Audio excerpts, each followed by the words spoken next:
Alright, people. Your weekly predictions, like I said, I'm going to try to get to this every single week.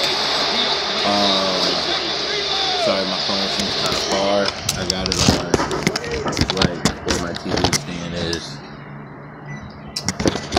But, yeah. I said I was going to try to do this every week, so that's exactly what I'm going to do.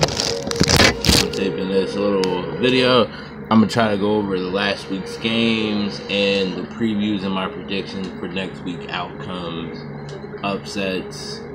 I don't know if I'm going to really do scores, but I'm going to do upsets. I'm going to do my predictions. I haven't talked to Raymond yet about the whole pick against the expert thing yet, so we're going to hold off, but I will make my picks and predictions on this episode of the Chris Van Pelt Show, brought to you by Sprite. Quench your thirst. I think that's their slogan. I don't know. They ain't paid me enough yet. We're still in contract talks. But anyway, yeah, so I'm going to go over a few games. I got a game here in a couple minutes, and I got to accept the trade. But we're going to go over a few games that's been played, and we're going to kind of talk about it. First up, we have Atlanta, who shut out the Carolina Panthers 22-0. It seems like Atlanta's getting it rolling. Good thing for Des Bryant. Julio Jones didn't have no touchdowns. Julio Jones, it seems like with Atlanta, it seems like you stop Julio, you stop Atlanta. I mean, he had another 5 catches, 100 yards, but didn't get in the end zone. Freeman had a very good game, 16 catches and a touchdown. Coleman ended up with a touchdown as well. The defense clearly played lights out, being that they held Cam Newton and Scott to no touchdowns or no points at all. I mean, sacked them 6 times. Sacked them 6 times, got 3 sacks, 3 picks. So all around great game by the Falcons right there. Houston came in and proved that this is still the division as the visiting Colts came into town. That was David versus Larry.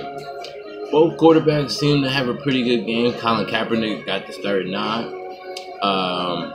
Both running backs had a good game, both over 120.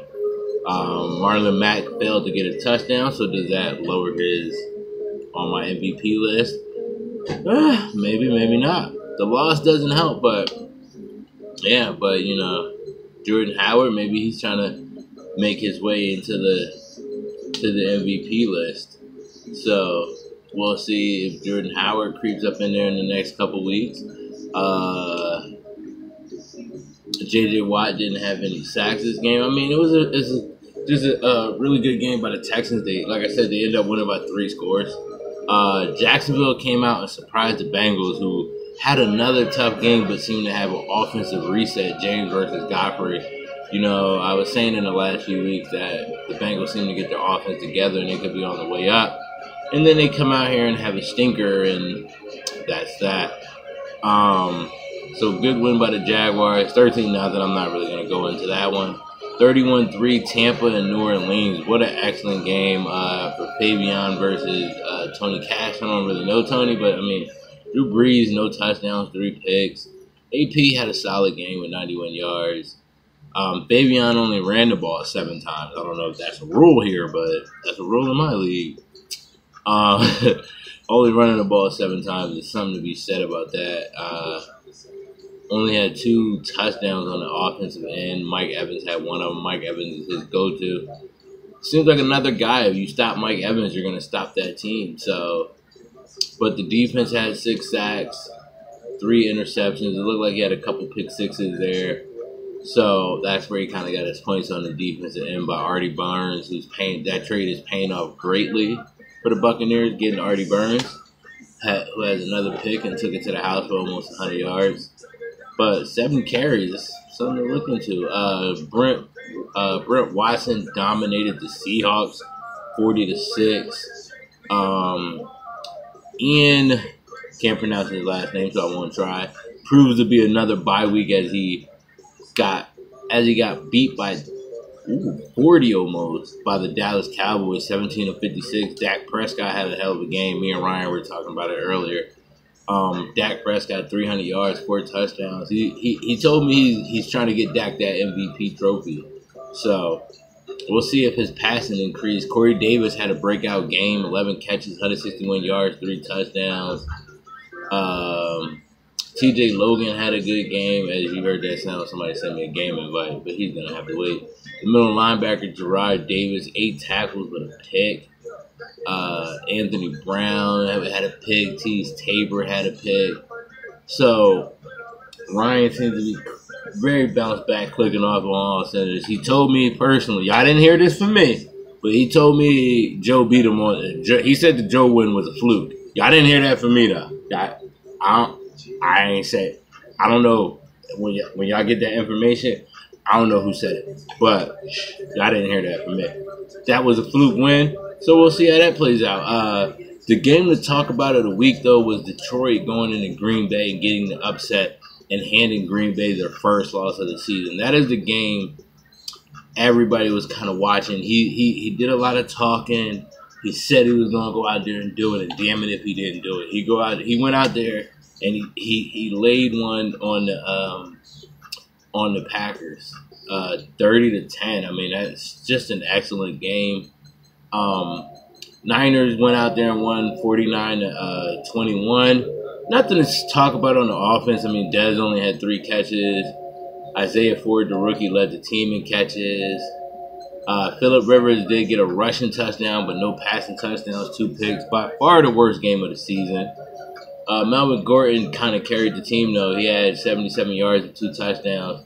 The defense came up big with 7 sacks, 4 interceptions.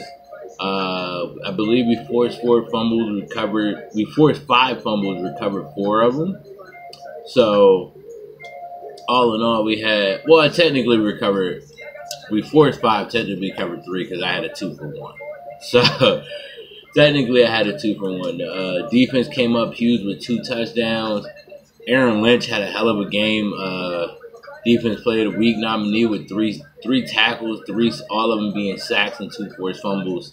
So that's that for week 9. All the other games are Eagles and Broncos are being played now. I don't know if we have an upset brewing. I don't know if the stream is up, but there's that.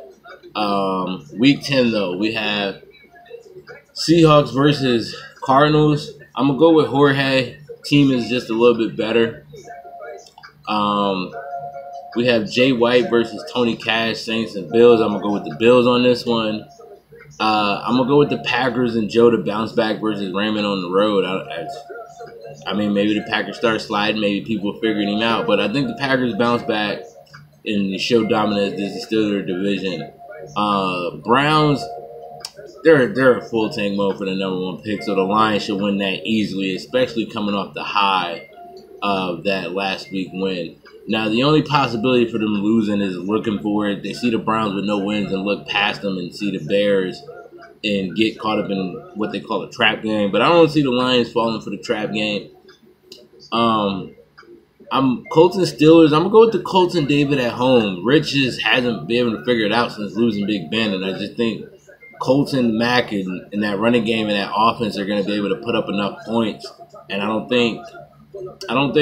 hopefully Rich listened to my last stream and he actually runs the ball 25 times because you averaging 10 yards a carry. Y'all do the math. You run the ball 20 times, you averaging 10 yards a carry, you know how many yards you're going to get. But I don't think he's going to do it, so I think the Colts are going to win. Jaguars and Chargers, I don't know what's going on in Jacksonville, so I'm going to get that one. I don't know what's going on in L.A., so I'm going to get that one to Godfrey and the Jaguars. Brett versus Fabian, an old rivalry from last Madden. Fabian has a far superior team, but Brett is tough. His defense is tough. It's a little weird. You think he's going to run man, he runs zone. You think he's going to run man. It's a little weird. I mean, he has a very tough team, and Brian Hoare has turned that team around. So I'm going to go with the Jets to get a little bit of an upset there. I guess record-wise, that's a big upset. But I'm going to get the Jets to get the upset. Bengals, Titans, I'm going to go with Mario and the Titans to win that one. Bengals offense is just, it looks like it's back down. Brent Watson, I'm think Brent's going to get the W over Leon. And it seems like Leon is just losing. I mean, I don't know why he doesn't have it first. But I think Brent pulls that one out. Larry versus Drew. I'm going to go with the Texans to beat the Rams on that one. Cowboys and Falcons is going to be an interesting, and I think that should be a must-stream game. If he can contain Julio, I really think he'll put Brown on Julio for the whole game. But if Julio goes off like Julio's been going off all year, I think the Falcons can upset that game. He's playing well down there, the guy Raymond. He's playing well down there in Atlanta. And if he can get Julio involved and keep Julio involved as well as move the ball on the ground like he did last game, 16 for 95 yards, I think he'll get the upset. I guess I don't have a bye week. I have a tough one myself, the other co-game of the week, along with the Patriots and Broncos game of the week. But I got the Giants and McCall. I haven't seen him on paper. Don't know what he's like. I thought I had a bye week. Guess I don't. Did all that talking for no reason.